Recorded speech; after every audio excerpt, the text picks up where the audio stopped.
ब्रह्मा जी के प्रति कथित श्रीमद् भागवत महात्म्य।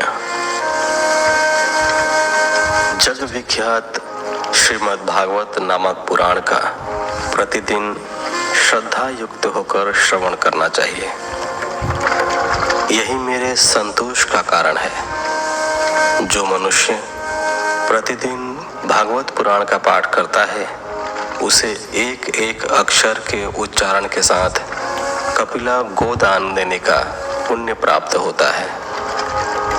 जो प्रतिदिन भागवत के आधे श्लोक या चौथाई श्लोक का पाठ अथवा श्रवण करता है उसे 1000 गोदान का फल मिलता है।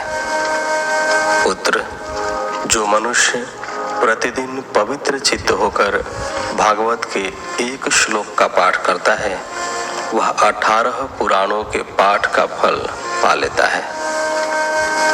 जहाँ नित्य मेरी कथा होती है वहाँ विष्णु पार्षद प्रहलाद आदि विद्यमान रहते हैं। जो मनुष्य सदा मेरे भागवत शास्त्र की पूजा करते हैं वे कली के अधिकार से अलग हैं, उन पर कली का वश नहीं चलता।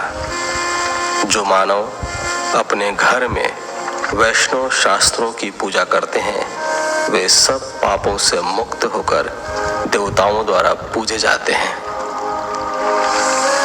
जो कलयुग में अपने घर के भीतर प्रतिदिन भागवत शास्त्र की पूजा करते हैं वे कली से निडर होकर ताल ठोकते और उछलते कूदते हैं। मैं उन पर अत्यंत प्रसन्न रहता हूँ। पुत्र, मनुष्य जितने दिनों तक अपने घर में भागवत शास्त्र रखता है उतने समय तक उसके पितर दूध, घी, मधु और मीठा जल पीते हैं। जो लोग विष्णु भक्त पुरुष को भक्ति पूर्वक भागवत शास्त्र समर्पण करते हैं वे हजारों करोड़ कल्पों तक मेरे बैकुंठ धाम में वास करते हैं। जो लोग सदा अपने घर में भागवत शास्त्र का पूजन करते हैं वे मानो एक कल्प तक के लिए संपूर्ण देवताओं को तृप्त कर देते हैं। यदि अपने घर पर भागवत का आधा श्लोक या चौथाई श्लोक भी रहे तो यह बहुत उत्तम बात है। उसे छोड़कर सैकड़ों और हजारों तरह के अन्य ग्रंथों के संग्रह से भी क्या लाभ है। कलयुग में जिस मनुष्य के घर में भागवत शास्त्र मौजूद नहीं है उसे यम से कभी छुटकारा नहीं मिलता। इस कलयुग में जिसके घर भागवत शास्त्र मौजूद नहीं है उसे कैसे वैष्णव समझा जाए। वह तो चांडाल से भी बढ़कर नीच है। लोकेश ब्रह्मा, पुत्र, मनुष्य को सदा मुझे भक्ति पूर्वक संतुष्ट करने के लिए अपना सर्वस्व देकर भी वैष्णव शास्त्रों का संग्रह करना चाहिए। कलयुग में जहाँ जहाँ पवित्र भागवत शास्त्र रहता है वहाँ वहाँ सदा ही मैं देवताओं के साथ उपस्थित रहता हूँ। यही नहीं, वहाँ नदी, नद और सरोवर रूप में प्रसिद्ध तीर्थवास करते हैं। संपूर्ण यज्ञ, 7 पुरियों और सभी पावन पर्वत वहाँ नित्य वास करते हैं। लोकेश, यश, धर्म और विजय के लिए तथा पाप क्षय एवं मोक्ष की प्राप्ति के लिए धर्मात्मा मनुष्य को सदा ही मेरे भागवत शास्त्र का श्रवण करना चाहिए। यह पावन पुराण श्रीमद् भागवत आयु, आरोग्य और पुष्टि को देने वाला है। इसका पाठ अथवा श्रवण करने से मनुष्य सब पापों से मुक्त हो जाता है।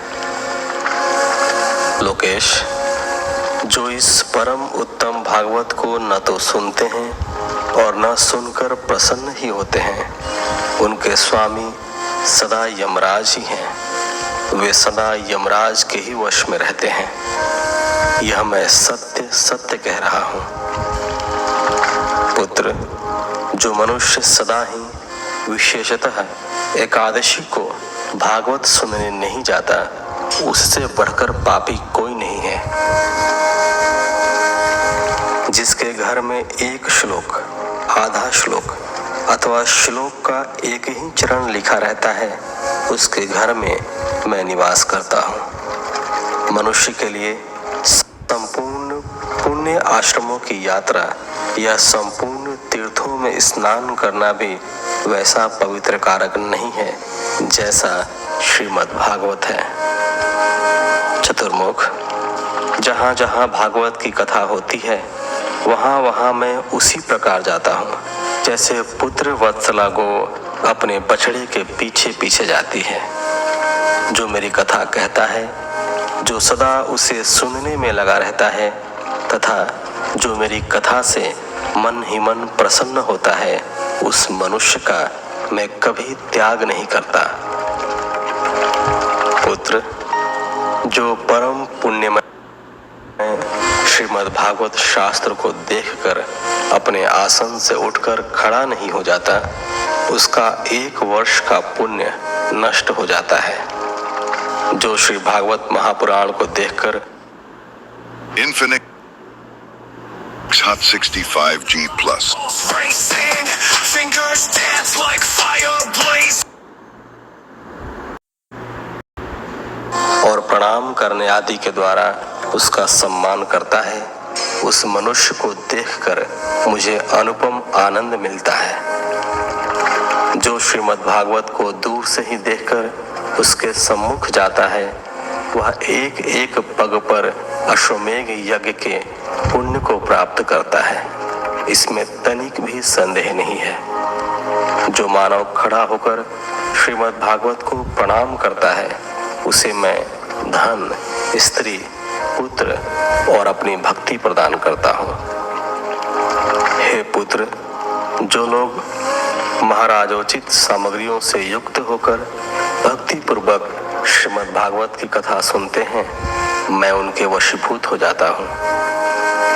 सूरत, जो लोग मेरे पर्वों से संबंध रखने वाले सभी उत्सवों में मेरी प्रसन्नता के लिए वस्त्र, आभूषण, पुष्प, धूप और दीप आदि उपहार अर्पण करते हुए परम उत्तम श्रीमद् भागवत पुराण का भक्ति पूर्वक श्रवण करते हैं, वे मुझे उसी प्रकार अपने वश में कर लेते हैं जैसे पतिव्रता स्त्री अपने साधु स्वभाव वाले पति को वश में कर लेती है।